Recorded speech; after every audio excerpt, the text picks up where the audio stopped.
రామ చక్కని సీతకి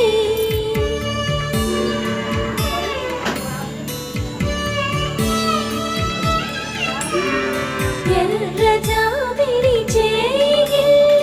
రాముడేడని అడుగుతుంటే